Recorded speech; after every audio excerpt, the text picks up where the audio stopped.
haciendo lo que le da la gana. Entonces pasé la presentación a PDF. Por favor, me dicen si se ve y si se ve suficientemente bien. Debe decir qué es tipo de vegetación. Sí, se ve. Sí, sí se ve. Bueno, gracias. Entonces vamos a reiniciar. Entonces, ya les había empezado a decir, es una forma utilitaria de subdivisión. Si tuvieran que subdividir los ecosistemas de la Tierra, lo más general son biomas, después viene ecorregión, luego vendría tipos de vegetación y finalmente vendría asociación. Totalmente utilitario. Entonces, un bioma, lo deben haber visto desde biodiversidad, es una comunidad que está definida por la precipitación y los rangos de temperatura, porque solo ciertas formas de vida y ciertos animales pueden existir con esas condiciones climáticas y entonces, esos patrones se repiten en el mundo en diferentes lugares y entonces lo que van a tener es las mismas formas de vida en familias diferentes, pero que tienen el mismo aspecto porque están respondiendo a los mismos, a las mismas presiones de selección. Entonces, las dos imágenes de abajo, la de la izquierda es una euforbiácea africana y la de la derecha es una cactácea en México, pero la presión ahí evidentemente son desiertos y entonces es la falta de precipitación o que las lluvias son erráticas e irregulares.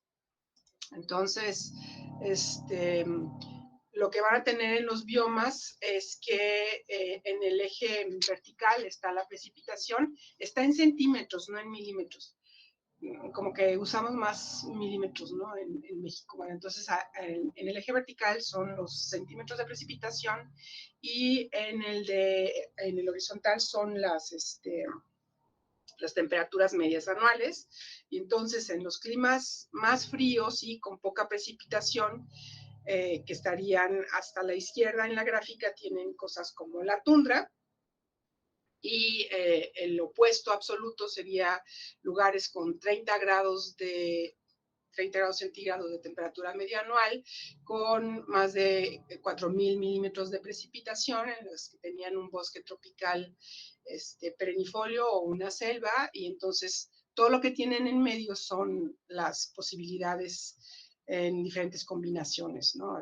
Lo más seco y más caliente, entonces tendrían desiertos o pastizales, ¿no? Y todos los intermedios. Bueno, ese sería lo más elevado. Con esa clasificación de biomas llegan a tener, dependiendo de en dónde lo lean, entre 8 y 15 biomas diferentes, algunos de los cuales no se repiten en zonas climáticas. Por ejemplo, la tundra solo la tienen en el hemisferio norte porque en el hemisferio sur no hay tierras emergidas en esas latitudes con esas temperaturas. Lo que sigue hacia abajo son las ecorregiones. Esas están también dadas por las características de la ecorregión, pero también ya tienen características de flora y fauna, y también se conocen como ecozonas o regiones biogeográficas. Aquí también incluyeron, dependiendo de quién la haga, muchos autores incluyen suelos. La presencia de los suelos es muy importante. Y estas son las ecorregiones terrestres que reconoce la CONABIO. Y entonces tienen, de arriba a la izquierda, en la punta norte de Baja California, de esa se acuerdan, por favor. Esa está en rosita y esa le llamaron California Mediterránea. Esa es totalmente diferente y no se repite en México porque es un reino botánico distinto. Mientras que México es una mezcla de elementos del norte, del sur y no sé qué, esa punta es un reino holártico. Eso es prácticamente toda la flora, viene del norte, ¿no? Entonces, en México florísticamente es una zona muy especial. Lo demás ya ven que se repiten, ¿no? Están los desiertos de América en anaranjado, este amarillo claro son regiones semiáridas, el beige de arriba a la derecha en Tamaulipas es una prolongación de las planicies de Norteamérica, los moraditos son selvas cálido húmedas, etcétera, ¿no? Pero bueno, como ven también son grandes regiones. Y finalmente llegamos a lo que son las clasificaciones de tipos de vegetación, y también se tiene que incluir el uso de esa vegetación. Esta es la propuesta de Rendowski. Él reconoce 10 diferentes tipos de vegetación. Y lo que sigue hacia abajo son asociaciones. Pero ya utilizando tipos de vegetación como forma de clasificar una zona, entonces ahora sí pueden diferenciar la vegetación, por ejemplo, en un mismo cerro. Este es un trabajo de Valiente en el Valle de Tehuacán, Alfonso Valiente en el Valle de Tehuacán, y él trabajó con tipos de vegetación toda la zona de Tehuacán, y este es el Cerro Cutá, es el que está enfrente del Jardín Botánico, y bueno, es una pendiente pronunciada que va desde 5, 6 y 7 en este transecto, y va cambiando la vegetación conforme van subiendo en el cerro, ¿no? Entonces, en la parte en la que tienen una pendiente, las cactáceas tienen una mejor oportunidad, y entonces esa parte está dominada por un tipo especial de cacto endémico de la zona que se llama Cephalocerius columna trajani, y eso lo tienen en la ladera. Pero una vez que llegan a la punta del cerro, entonces ya no tienen un cardonal como este, sino que tienen una selva que está dominada por fonquierias y burseras. Entonces ya en un cerro tienen al menos 2 tipos diferentes de vegetación, y a veces incluso 3, ¿no? Si tomaran la parte de más abajo. Entonces, ¿qué es un tipo de vegetación? Es una comunidad vegetal de rango elevado. Eso quiere decir que un país lo pueden dividir en pocos tipos de vegetación, y que está definida por su fisonomía. Fisonomía es el aspecto, es decir, ustedes van a cualquier lugar y se fijan cuál es la forma de vida dominante. Ahorita vamos no creo que hoy en la próxima clase vamos a ver las formas de vida, pero bueno, intuitivamente todo el mundo entiende. Es un árbol, es una cactácea, es un arbusto. Entonces, una vez que llegan a un lugar y ven qué domina en ese lugar, eso es básicamente lo que les va a definir un tipo de vegetación.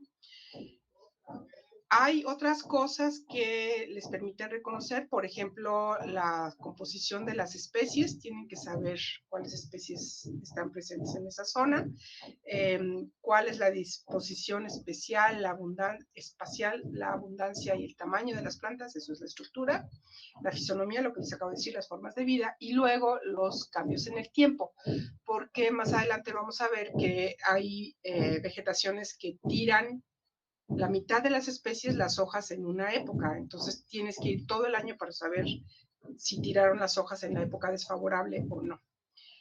¿Qué determina la presencia de algún tipo de vegetación en una zona? Primero, los factores abióticos, principalmente el clima y el suelo, pero también muy importantes son la topografía y la geología, es decir, si hay montañas, si hay laderas, qué pendiente tienen, y finalmente qué origen tienen esas montañas. ¿Es ígneo, es sedimentario, es calichoso o qué, no?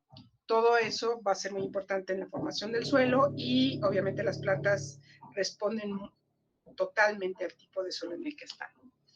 Y luego las plantas tienen interacciones no solo entre individuos de la misma especie, sino entre especies diferentes, y además pues tienen presiones, ¿no? Tienen un montón de herbívoros, dependen de sus polinizadores, de sus dispersores, de la simbiosis con hongos en las raíces o con nódulos para la fijación de nitrógeno, etc. ¿Hasta aquí tienen alguna pregunta? No. Ok, entonces, ¿cuáles son los factores abióticos que determinan la vegetación. Lo primero, obviamente, es el clima, y el clima va a ser un fenómeno meteorológico que en un punto dado y en un lugar y en un momento dado. Entonces, los elementos que componen el clima son la temperatura, la humedad, el tipo y la cantidad de precipitación, la neblina y la presión atmosférica. Entonces, la temperatura va a estar determinada básicamente por la incidencia de los rayos solares, y lo que va a pasar en el Ecuador es que la radiación que llega se va a distribuir en una superficie muy pequeña, es decir, los rayos inciden directamente sobre una poca superficie de la Tierra. Eso quiere decir que en el Ecuador van a tener temperaturas muy elevadas. ¿Qué pasa con exactamente la misma insolación que llega hacia los polos? Ahí la cosa cambia porque tienen la curvatura de la Tierra, y entonces en ese punto en el que llega la cantidad de radiación solar, se va a distribuir en un área muchísimo más amplia, y entonces van a tener una superficie mucho más grande y por lo tanto temperaturas mucho más bajas. No siempre llega la misma cantidad de radiación solar, depende muchísimo de lo que tengan de nubosidad, por ejemplo. De toda la radiación que entra a la Tierra, el 23% se absorbe por la atmósfera, que también va a estar en función del vapor y la capa de ozono, y el 46% llega a la superficie de la Tierra, pero de ese 46% todavía va a haber un montón de cambios dependiendo de que si hay días nublados, si hay más humedad, etcétera. Y en Querétaro se nota luego, ¿no? En cuanto se van las nubes, la radiación es como del doble, ¿no?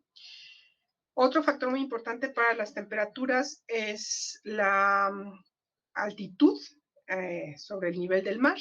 A mayor altitud va a haber menor temperatura, en primera porque hay un balance desfavorable en la radiación, es decir, un pico de montaña recibe menos radiación solar, pero además porque el aire caliente, cuando se eleva por la presencia de una montaña, se ve enfriando a razón de 1 grado centígrado por cada 100 metros de elevación. Entonces, en las zonas altas van a tener climas más fríos y menores temperaturas. Bueno, esto es de física de secundaria. ¿Qué pasa? Si se acuerdan, con las masas de aire, la humedad y la temperatura hay una relación directa. Un aire caliente retiene humedad y tiende a subir. Ese es el movimiento de las masas de aire en la atmósfera, ¿no?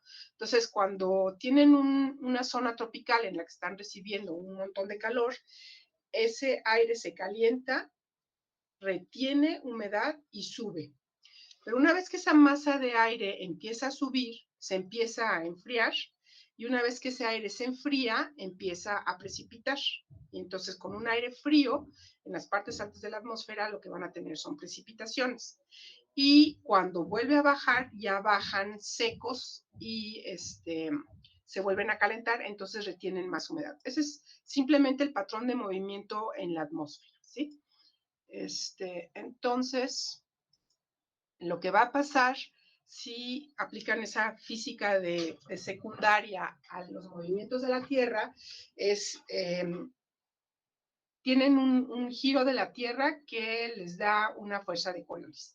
Esa fuerza de Coriolis hace que haya movimientos atmosféricos directos y se forman estas bolsas que están aquí como en circulitos azules, que van a desviar todas las corrientes hacia la derecha en el hemisferio norte y hacia la izquierda en el hemisferio sur.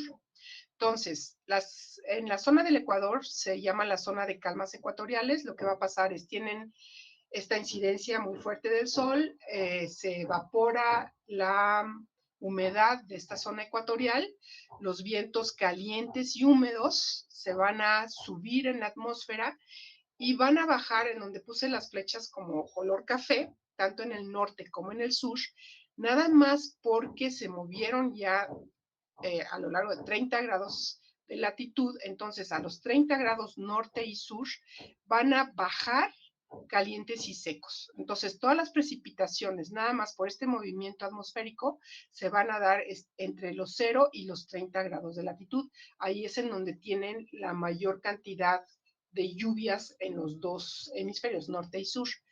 Y tanto en el norte como en el sur, a los 30 grados, los vientos van a bajar secos y calientes. Y luego otra vez tienen una repetición de esos movimientos un poquito más al norte, pero ahí el aire húmedo se eleva y se enfría y entonces otra vez tienen una precipitación alta, ¿sí? Entonces tienen la zona de calmas ecuatoriales, las altas precipitaciones entre los 0 y los 30, zonas secas a los 30 grados de latitud norte y sur y luego otra vez precipitaciones entre los 30 y los 60 grados de latitud. Ese es como un patrón general de movimiento de la atmósfera.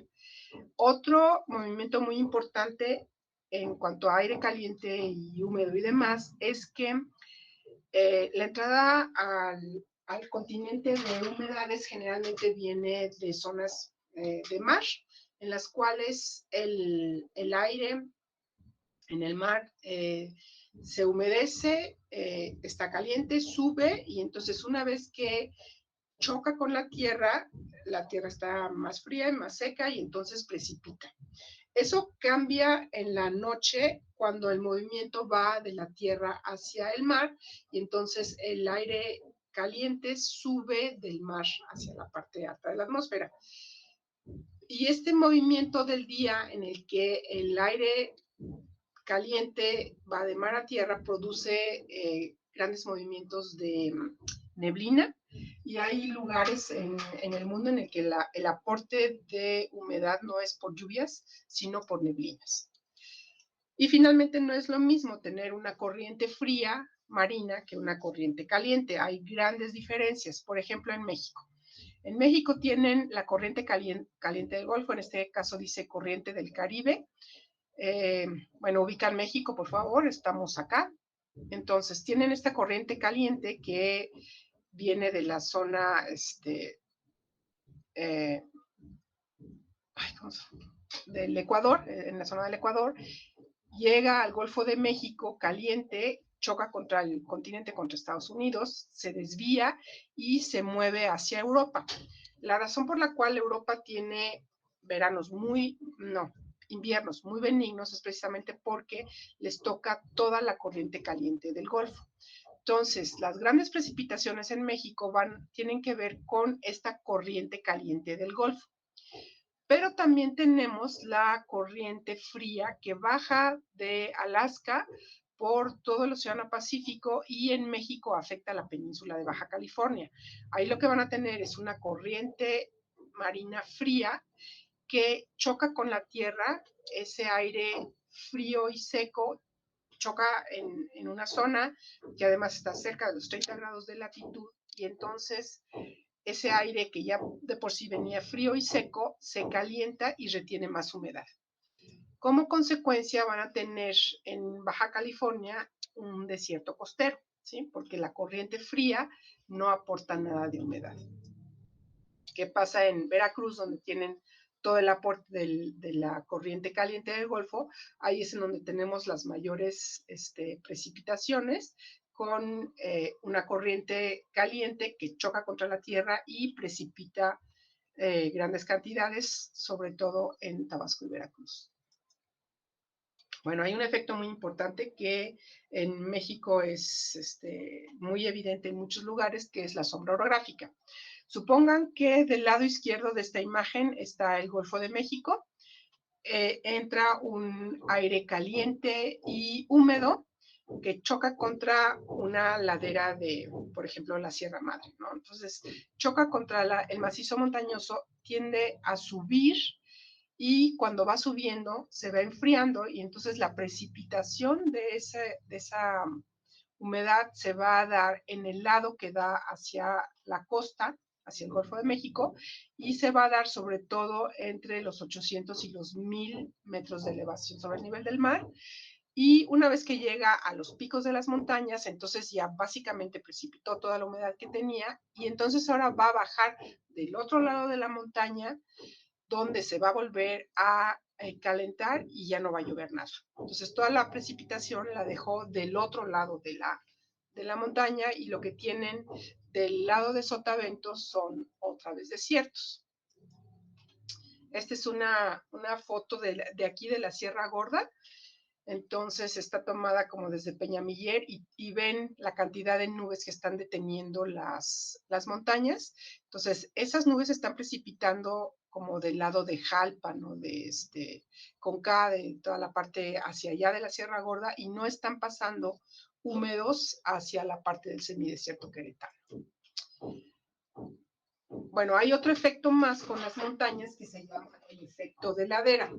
Entonces, lo que pasa en este efecto, esto también es aquí en la Sierra Gorda, es casi pueden dibujar con un lápiz en esta montaña hasta dónde tienen la capacidad de crecer los árboles.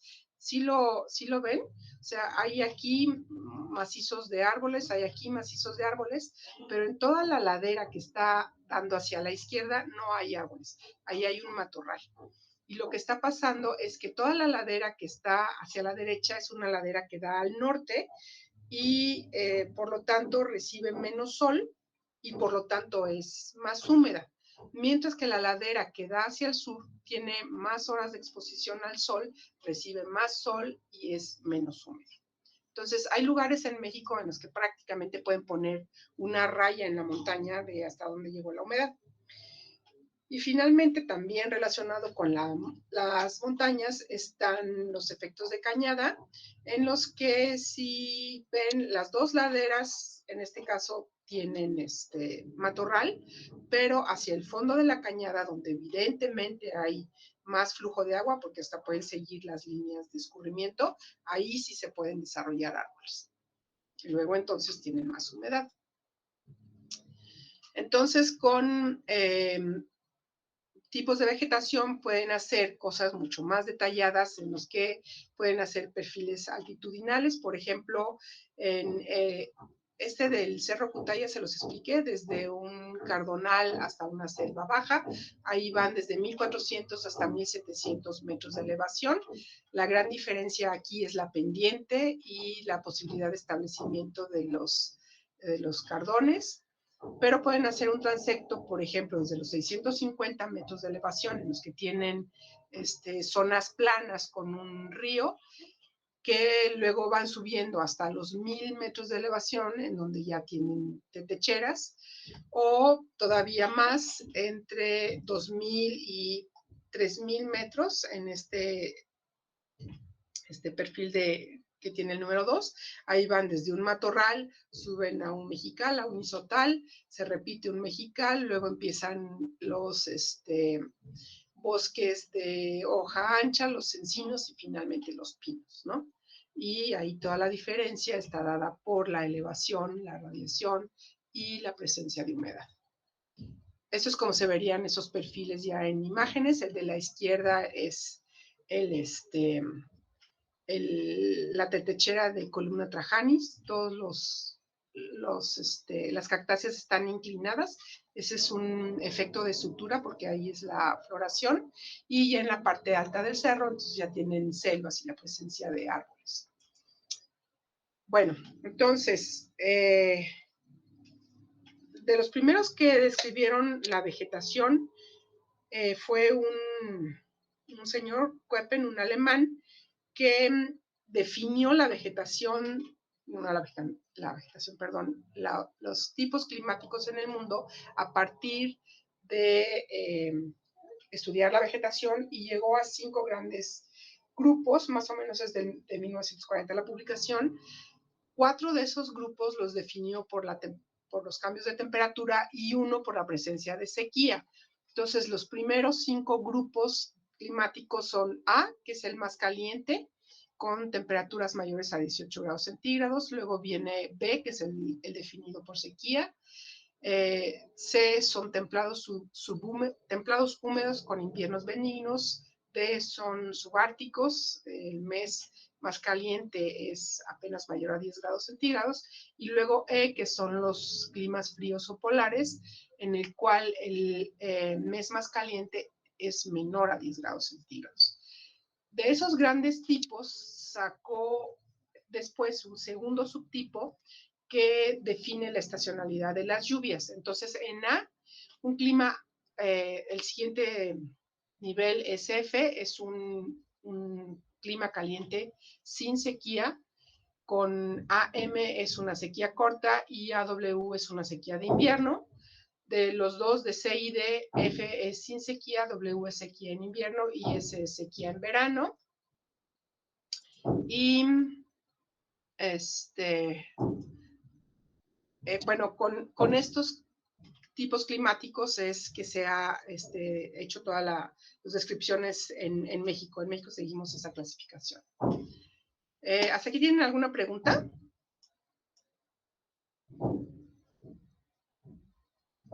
Bueno, Ok. Jalpan es seco, Ajá. ¿verdad? Porque Jalpan, o sea, ¿Perdón? Jalpan es muy, muy caliente, pero es seco, sí, ¿verdad? ¿No? No es seco, no.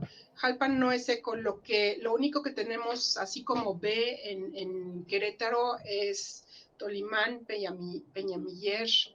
Eso sí es un clima B. Los otros son A, son calientes.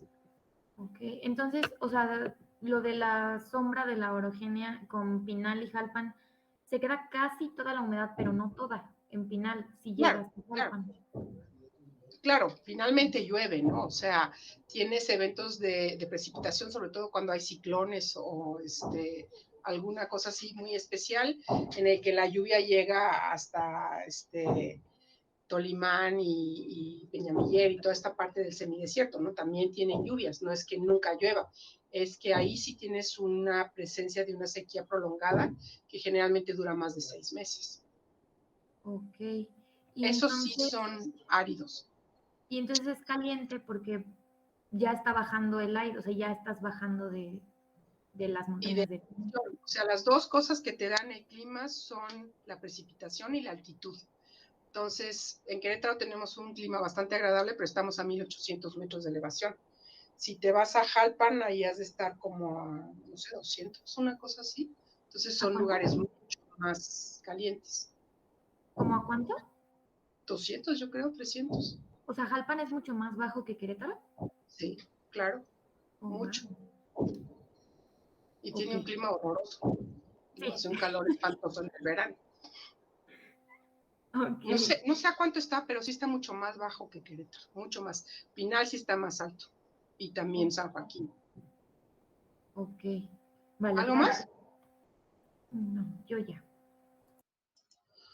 Ok, entonces, la fisiografía de México. Una vez que entienden la fisiografía de México, tienen como, no sé, el 90% de la vida resuelta, porque así están las provincias biogeográficas y así pueden reconocer fácil los tipos de vegetación y todo. Entonces, el problema es que no es tan sencilla. Una fisiografía es la descripción geomorfológica de una región, es decir, tienen que ver si son montañas, si son planicies, si son cuencas endorreicas, y luego tienen que decir qué origen geológico, son niños, son sedimentarios o qué. Así a grosso modo, México tiene 2 millones de kilómetros cuadrados de territorio, 9,000 son de litoral marino, o sea que casi somos los únicos parados que no tenemos costa, no todos los demás viven cerca del mar, pero es un relieve muy accidentado porque más de la mitad del territorio está por arriba de los 1,000 metros. Esta es una fotografía de satélite, entonces bueno, ahí ya pueden ver, ¿no? Por ejemplo, realmente plano, pues la península de Yucatán y a lo mejor esta parte del istmo de Tehuantepec. Baja California, pues muy árido y entonces se ve muy clarito, pero ya todo lo demás se ve así como costroso y arrugado, pues sí, porque son un montón de montañas. Entonces, bueno, esta en la presentación es una animación, pero nos vamos a ir de a uno por uno. Entonces, el 1 es la planicie costera de Baja California, está en la península de Baja California hacia el Pacífico. Esa es una planicie costera, no tienen elevaciones. Pero luego el 2 es esta parte que puse de un verde, ese es el sistema montañoso de Baja California. Luego viene el 3, esa es la planicie costera noroccidental que va un poquito al norte de Jalisco, digamos, y Sonora y Sinaloa. Luego viene la Sierra Madre Occidental. Ese no tiene numerito, pero es el sistema montañoso que está a la derecha de la planicie costera noroccidental, es la Sierra Madre Occidental. Y no sé si ustedes tengan el mismo problema que yo con el oriente y el occidente. Yo solo me aprendí eso del occidente, porque para mí está al revés, pero Guadalajara, que está en la parte del Pacífico, es la perla de occidente. Entonces, occidente es hacia el Pacífico. Entonces, ahí tienen la Sierra Madre Occidental. Esta es de origen ígneo. Luego viene el 5, es el altiplano mexicano. Esa es una zona alta y de origen, una mezcla de orígenes, pero básicamente es de origen ígneo con el choque de algunas placas tectónicas, es altiplano mexicano. Luego el 6 es entre Nuevo León, Coahuila, Tamaulipas, esa es la Sierra Madre Oriental, que también va pues como de la mitad de Nuevo León hacia Veracruz. Luego tienen en el 8 la planicie costera nororiental. Luego el que puse más oscuro, atravesado de Pacífico a Atlántico, es el eje neovolcánico transversal o eje transmexicano, eje volcánico transmexicano. Ese va desde el Pacífico hasta Veracruz, obviamente de origen ígneo y bastante reciente. Luego abajo, en verde clarito, está el sistema montañoso del norte de Oaxaca, también se conoce como el nudo mixteco. Es una zona complicadísima geológicamente. Y luego abajo está la Sierra Madre del Sur, y encerrado entre el eje neovolcánico transmexicano, el sistema montañoso del norte de Oaxaca y la Sierra Madre del Sur, queda un huequito que tiene un 9, esa es la depresión del Balsas.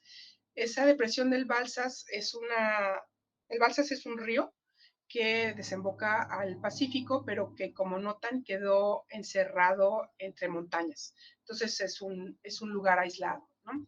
Precisamente porque está rodeado de montañas. Luego el 12 va desde el sur de Chiapas, atraviesa todo el istmo de Tehuantepec y abarca también toda la península de Yucatán. Entonces, es toda la península de Yucatán, una parte de Campeche y se baja hasta Chiapas. Se llama planicie costera suroriental. Y luego, si se fijan, Chiapas también es un desastrito porque tienen la planicie costera suroriental, luego tienen la Sierra Madre de Chiapas, que obviamente es un lugar alto, luego tienen una depresión central de Chiapas y luego hacia el norte tienen el macizo central de Chiapas. Entonces, estas provincias geológicas son también lo que les va a dar las provincias bióticas que se usan en biogeografía, porque obviamente todas tienen orígenes similares, composiciones similares y demás. Y también explica muchísimo de los patrones de diversidad que tenemos en México. Por ejemplo, ¿alguien me puede decir cuáles son los estados de mayor diversidad florística en el país? Oaxaca. ¿Y? Chiapas. Chiapas. Oaxaca y Chiapas. ¿Sí se ve el mendigo mapa o ni lo vieron? Sí, sí se ve. Porque ahora ya me aparece aquí en negro. Bueno, ok. Sí, efectivamente, Chiapas, porque tiene parte baja, elevación, parte central alta y otra elevación, y geológicamente son distintas, y el nudo mixteco, que es todo un desorden geológico y con un montón de montañas y demás. Entonces, florísticamente, tanto Chiapas como Oaxaca son los lugares más diversos en plantas en México. También obviamente ahí explican el endemismo de la península de Baja California, ¿no? Una parte aislada con un desierto. También es una zona rica porque tienen montañas y tienen planicie, tienen todo lo que se les pueda ocurrir. Ok, entonces, bueno, y esta es una imagen de los climas en el país.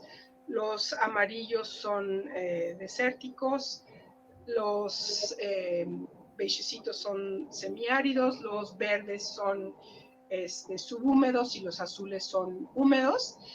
Y en realidad, si piensan con respecto a las provincias, también muy claramente pueden ver por qué este lado de la izquierda, la parte central y la parte de la derecha están en verde, pues porque tienen montañas, ¿no? Por eso son subhúmedos y no son desiertos, porque ahí tienen montañas. ¿Por qué tienen los climas más secos en el desierto de, por ejemplo, en Chihuahua, Coahuila y todo el altiplano y Baja California? Bueno, porque ahí tienen las partes planas. Y lo más húmedo en las zonas cercanas al Golfo de México, pues porque ahí tienen el mayor ingreso de humedad en el país. Entonces, si comparan este mapa de climas con el de regiones fisiográficas, van a ver que se parece un montón, ¿no? En las partes bajas, las partes montañosas, etc. Bueno, el suelo rápidamente proviene de la desintegración de la roca. Entonces, una vez que la roca se desintegra, va a formar las diferentes capas del suelo y hay una interacción entre la alteración de la roca y los organismos vivos. Entonces, los procesos importantes en la formación del suelo están la depositación por viento, la depositación por agua, la intemperización y la depositación de material orgánico.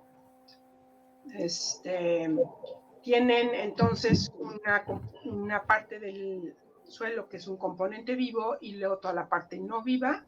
Entre los vivos tienen las raíces, las bacterias, todos los consumidores y descomponedores, y entre los no vivos todos los fragmentos del material que le dio origen, los minerales que se producen in situ, toda la materia orgánica que dejan los organismos que estuvieron vivos y agua y gases. El patrón de suelos en México, ya como pueden ver, es bastante complicado, ¿no? Porque ahí tienen toda esta mezcla de componentes y de orígenes. Entonces, el suelo en México es un montón de parches. Esto es una imagen en el Bartal. ¿Alguien me puede decir por qué todas las laderas están amarillas y secas y al fondo se ve todo verde? ¿Cuál es la diferencia ahí? Es un efecto de como cañada, de ladera. ¿Y qué hay abajo que no hay arriba? Más humedad. Un río. Entonces, en ese caso tienes un patrón edáfico porque abajo tienes un montón de humedad que permite que esas plantas que están ahí abajo sigan manteniendo sus hojas, ¿no? Entonces, ahí tienes un cambio edáfico muy importante. Otro ejemplo de ese tipo de cambios son los petenes en Yucatán. Esto está tomado de un avión. Y si se fijan, pues hay unos como escorrentías, unos charcos ahí que se ven como en café, y luego claramente un círculo. Luego lo vamos a ver con detalle, pero esos petenes de Yucatán, la península de Yucatán es como que estuviera una losa encimada, una losa de tierra encimada en una capa marina y es una zona muy porosa. Y entonces lo que pasa es que hay introgresión del mar hacia las partes de adentro de la tierra y se salinizan. Y entonces estos petenes son en realidad manglares en medio del continente, ¿no? O pueden ser afloramientos de agua. Ya ven que en Yucatán el agua no es superficial, sino más bien subterránea. A veces son afloramientos de cenotes. Todos estos son casos de vegetación determinada por factores edáficos. El de la izquierda es en Bizarrón. Ahí tienen suelos yesosos. El yeso es un problema muy importante para las plantas porque retiene grandes cantidades de humedad, no deja que la humedad se libere para las plantas, sino que se queda en el suelo. Entonces los suelos yesosos son pobres en riqueza, pero altos en endemismo. Luego, arriba a la derecha es una foto por Silao. Entonces, espero que vean que en medio aquí hay una vegetación que es totalmente diferente del resto. Eso es porque ahí, en esa zona, tienen un afloramiento de roca ígnea. Todo lo demás es roca sedimentaria. Y entonces en la roca ígnea se van a desarrollar plantas que no se pueden desarrollar en una zona caliza. Y abajo es en Peñamiller, en donde si se fijan la cobertura es prácticamente inexistente, la cobertura vegetal. Es una zona muy seca que no recibe suficiente agua para desarrollar una buena cobertura de vegetación. Y este es un mapa extremadamente optimista de los ríos del país. Nada más les quiero explicar que básicamente México está constituido por todos los ríos que drenan al Pacífico, todos los ríos que drenan al Golfo, y luego si se fijan aquí en medio, donde está el altiplano, hay así como, pues bueno, unos nomás por no dejar, esas son cuencas endorreicas. Es lo que pasaba en el Valle de México, en el que la ciudad se construyó en cuencas endorreicas, cuencas que no tienen salida a los diferentes mares, sino que drenan hacia el continente. Y bueno, eso tiene sus características especiales porque, por ejemplo, en México, que esto además coincide con un desierto porque está como a los 30 grados de latitud, entonces además tienen problemas de salinización y evaporación y costras y demás. Y la península de Yucatán, ni en esta imagen tan optimista pusieron ríos en Yucatán. Esta es una zona kárstica en la que básicamente toda la precipitación que cae se absorbe en el suelo y aparece en ríos subterráneos o cenotes, ¿no? Entonces no tienen corrientes superficiales. Es lo mismo que pasa en la Sierra Madre Oriental, tienen también zonas kársticas de drenaje muy rápido. Y eso sería todo por hoy. ¿Tienen alguna pregunta?